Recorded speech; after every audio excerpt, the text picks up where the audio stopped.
Défense nationale et ancien combattant Jean-Pierre Bemba Gombo est arrivé tôt ce mardi 13 février 2024. Jean-Pierre Bemba confirme l'implication de la MONUSCO et de la SADC aux côtés des FARDC. Le point avec Maxime Macab. Les vice-premiers ministres, ministre de la Défense nationale et ancien combattant, Jean-Pierre Bemba Gombo est arrivé tôt ce mardi 13 février à Goma, chef-lieu de la province du Nord Kivu. Il a successivement présidé quelques réunions au centre de coordination avant de rassurer la population de l'implication de la MONUSCO dans le Nord Kivu. Non, je voudrais rassurer la population que la MONUSCO, avec qui nous sommes en réunion et qui fait partie des opérations, n'ait aucune inquiétude. La MONUSCO fait bien partie des opérations aux côtés des FARDC. Et je voudrais d'ailleurs leur en féliciter parce qu'ils font un travail remarquable. Je dis ça parce que je le vois et nous le testons.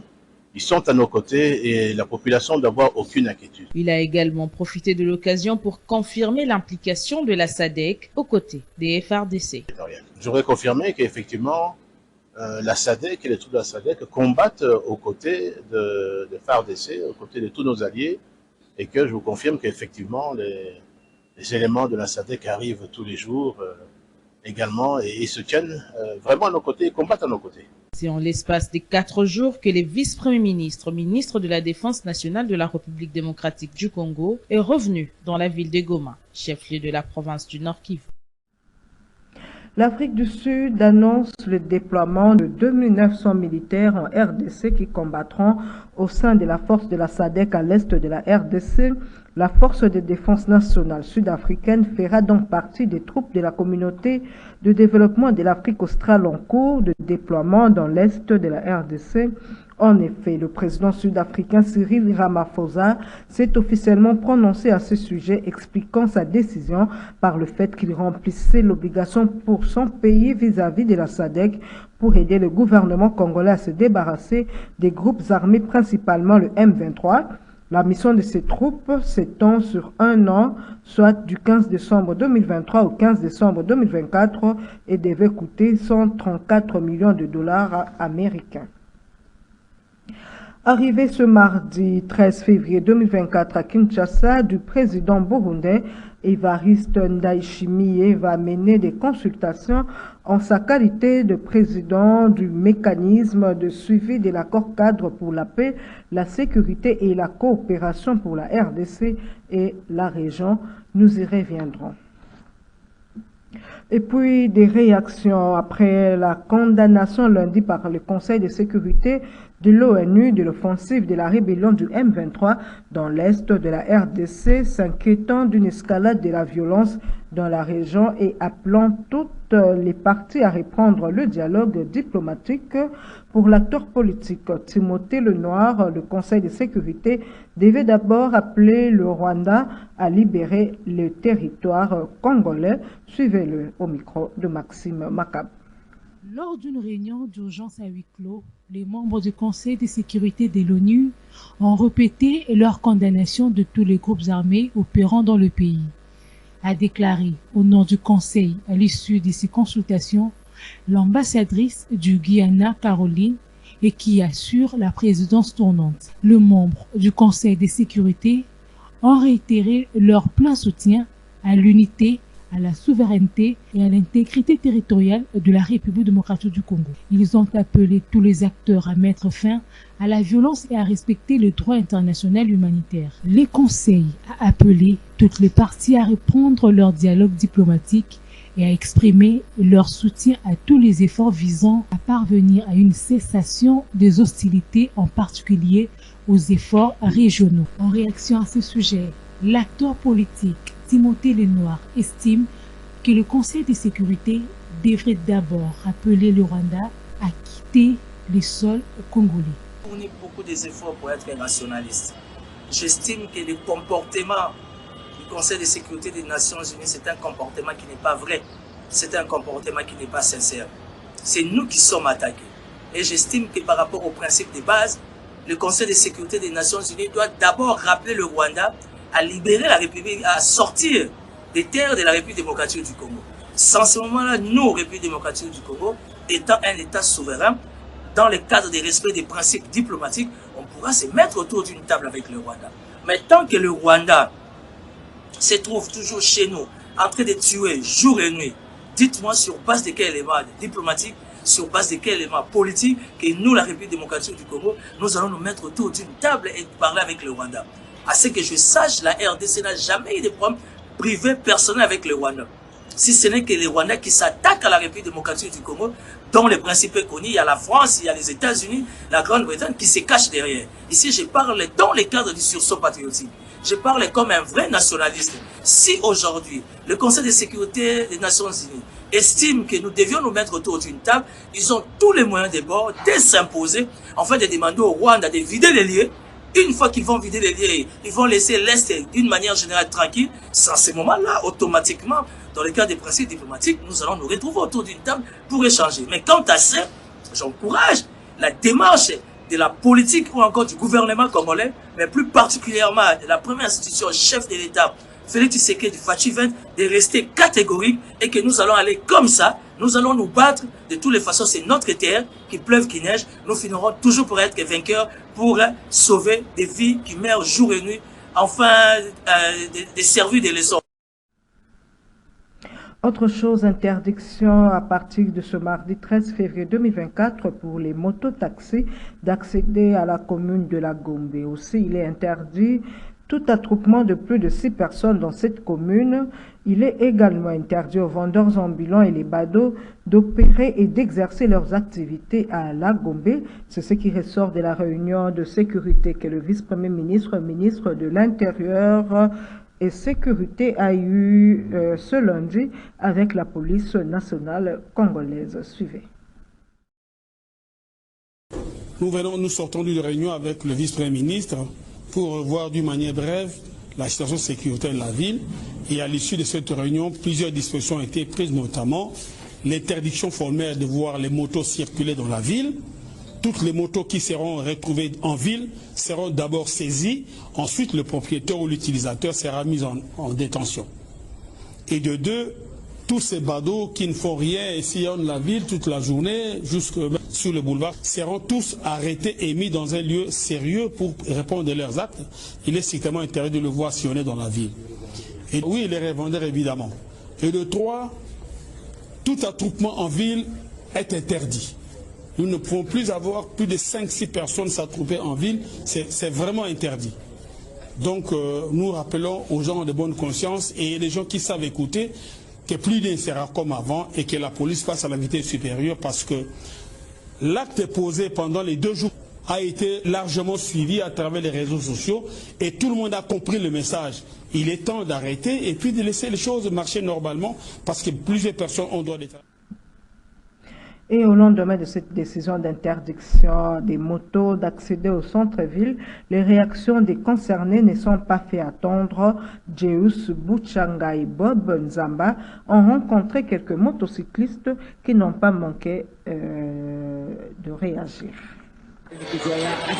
La décision d'interdiction formelle de motos au centre-ville, prise au terme d'une réunion de sécurité après les manifestations devant le site diplomatique à Kinshasa, semble ne pas enchanter ces motocyclistes qui ont stationné leurs engins. Ezo matisa biso kanda.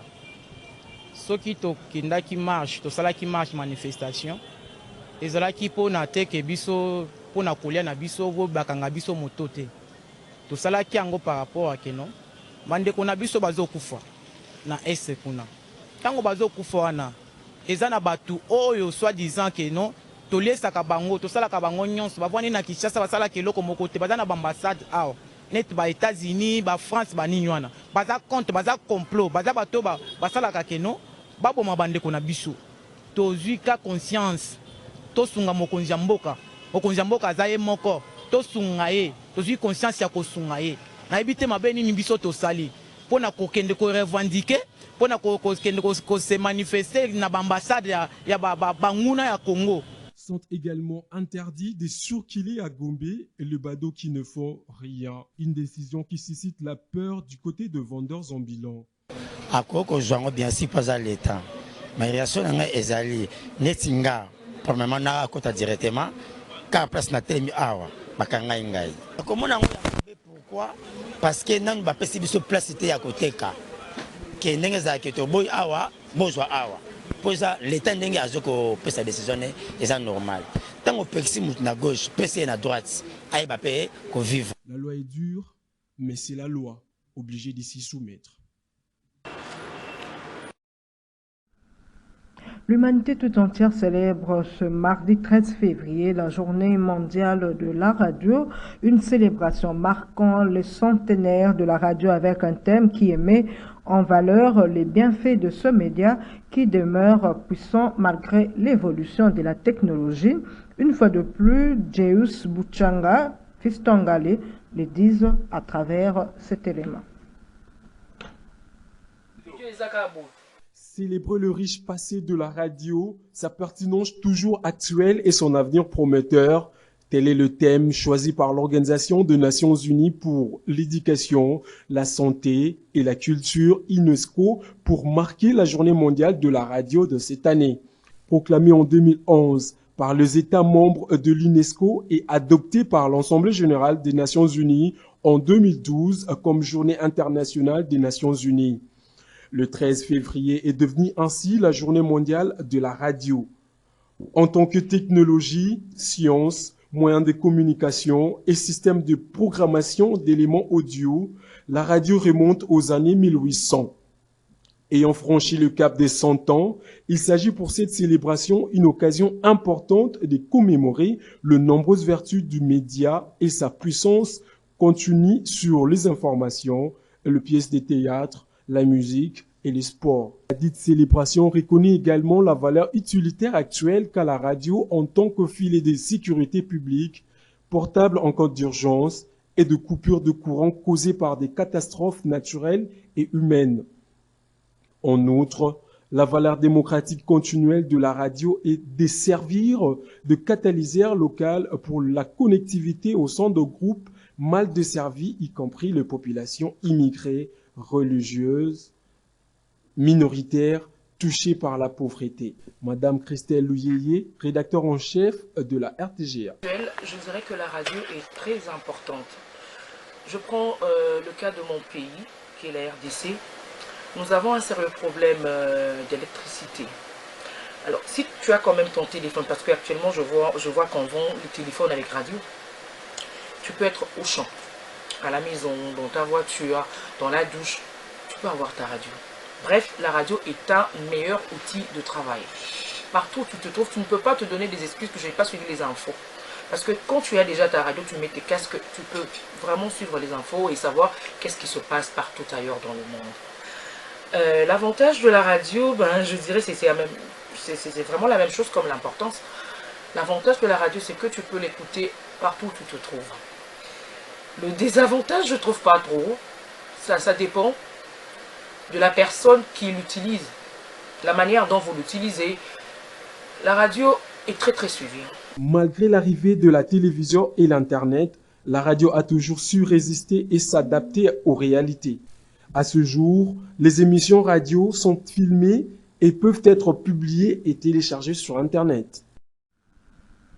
Quelle perception les Quinois ont encore aujourd'hui de la radio face aux nouvelles technologies de l'information et de la communication? En tout cas, la radio occupe encore une place de choix. C'est l'avis des Quinois interrogés par Dorcas Vani et Papin Zombo. La radio rejoint les gens là où ils vivent et travaillent et même lorsqu'ils voyagent. De plus, la radio permet de faire plusieurs choses à la fois. On peut écouter une émission radiophonique tout en cuisinant, travaillant dans la maison ou en s'occupant du jardin. En tout cas, elle attire les Quinois. La radio occupe à ces jours une place importante dans la société par rapport à la diffusion des informations qui circulent. Étant donné que chaque information est une formation, la radio contribue aussi à la formation de la masse. À la radio, on peut suivre une information sans pouvoir regarder les images parfois qui sont choquantes, parfois obscènes, parfois décourageantes. Mais à la radio, on peut aussi suivre une version autorisée de l'information qui n'est pas le reflet réel de la réalité.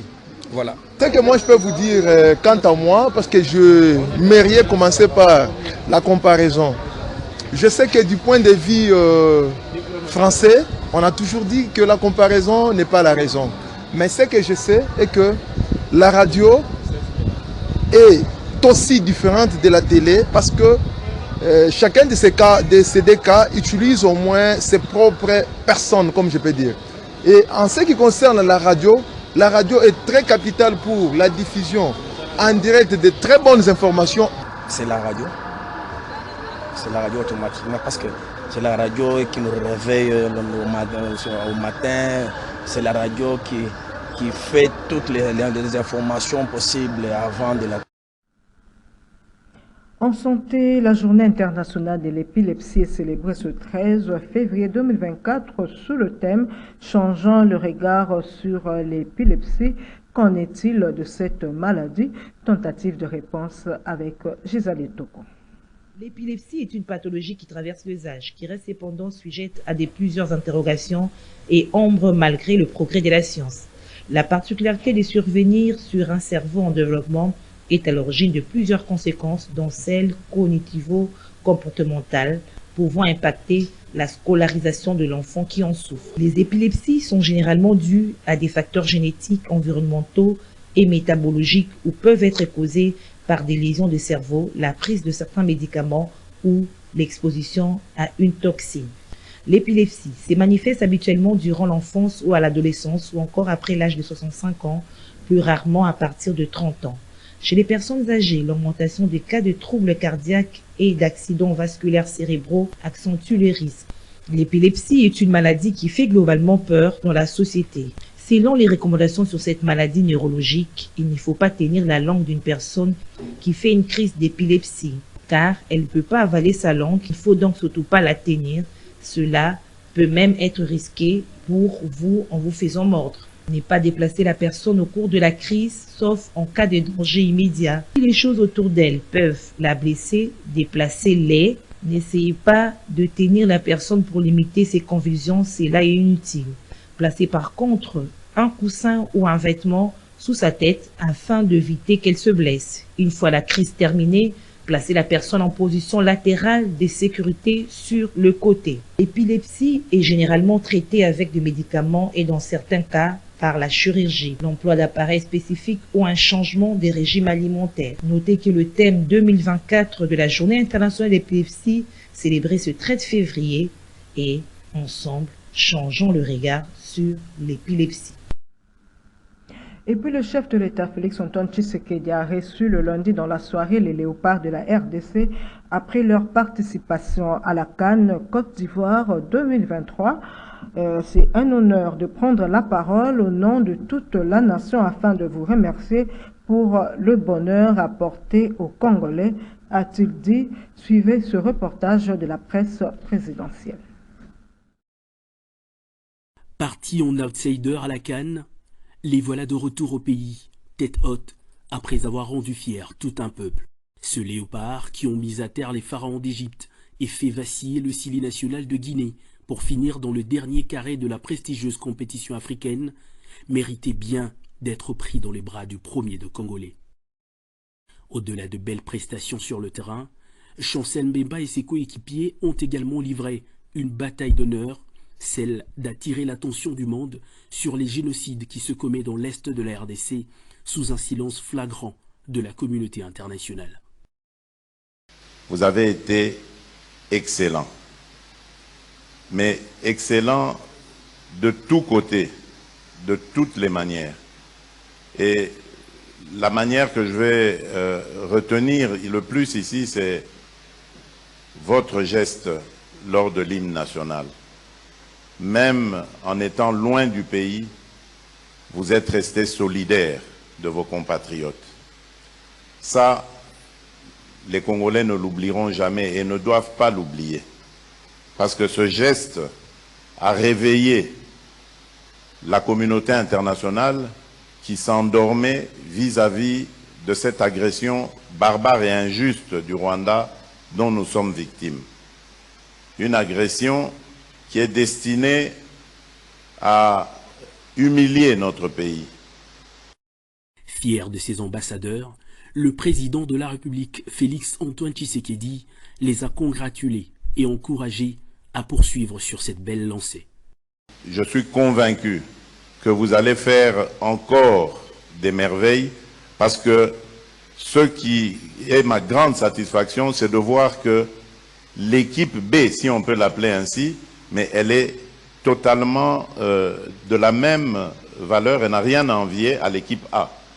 Le regard pointé vers le toit de l'Afrique, le 11 national congolais ne compte plus jamais revoir à la baisse ses nobles ambitions. Ainsi prend fin cette grande édition du journal sur Canal Congo Télévision. Merci de l'avoir suivi.